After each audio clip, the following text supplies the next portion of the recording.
And just to mention, we did check all the fuses. We tried all the hard resets, the soft resets, disconnecting the battery, the whole 9 yards, and basically we came to the conclusion that it had to be the APIM. Ford quoted us probably like $2,000 to do this themselves.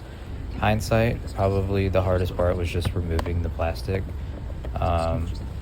You could buy tools for this, and in hindsight probably would have done that, but ultimately you just kind of had to wiggle the plastic. So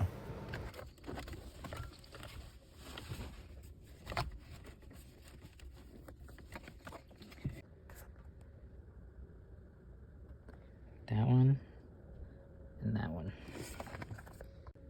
All right, so you got your 7mm socket here. You're gonna do it on those 2 bolts that I just showed you.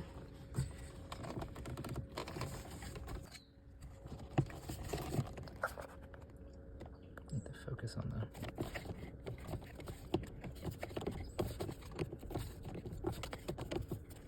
All right, you got. Pop this off. Get this whole bitch out of here. Oh, I can't say bitch. All right. And then now you can see we got those 2 bolts, that one and that one already out. So then now we have to pop this off to get the other 2. Wiggle the stuff for it to get the plastic out of like the little holes.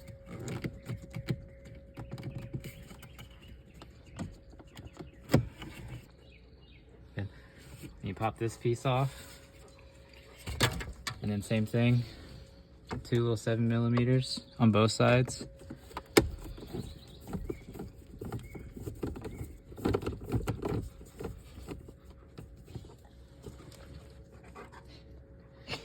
Our helpers. The fun part's gonna be trying to get everything back on. Okay. Bolts. And then I believe they should just come right out of here like this. Just lean it forward. Try to get it out of the way. I don't know if I can like unhook that maybe. Now this just has like a little push clasp on the bottom to disconnect the odometer cluster. So you can pull it out and get it out of your way. And then as you can see, this is your APIM right here that we're gonna replace. And apparently these have a history of going bad, so we'll do that next. Okay. So this gray thing right here, you'll actually push it all the way over to the right. It'll start here, but you press the little black thing down and move it all the way over to the right, and then it comes right out like that. This black one is just like, should be a little push clasp. You just push, you should be able to wiggle it out. That, and then out of the way. This, you press the little blue thing and you're just going to try to get this out like that. And then this last one, it's the same thing, just push down on the blue thing on the top. And it pops out just like that. So then they're all disconnected, right? And then you have screw right here. It's like a little star screw, and then you have another one way over here as well, and it's just the same little star screw that we use to get the plastic off underneath. So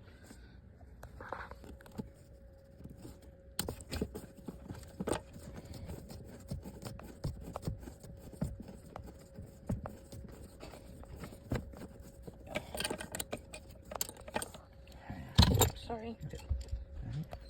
So, do you want to video this? You got it. It comes right out of there. That's it. Once we plug everything back into it. Alright, so that one's in. Oops, sorry. Right. Well, now it's sideways. So that side's on there. This one looks like it goes in normally. Like that. Okay, snug. This one should go in there the same way.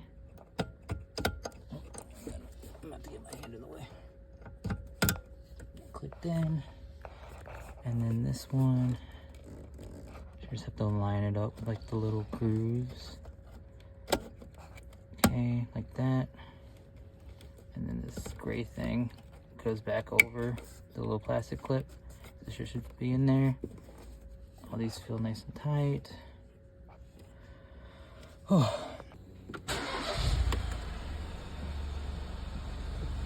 Ta-da! And the outlets are working again. These lit up before, but they didn't give any power. And then this screen was completely black.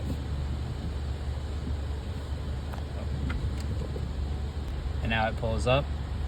And the one that we bought from eBay, you have to program your VIN, or you have to give them your VIN, and they'll program it into it. And it also comes with the newest update, which I guess is like the SYNC 3.4 or something.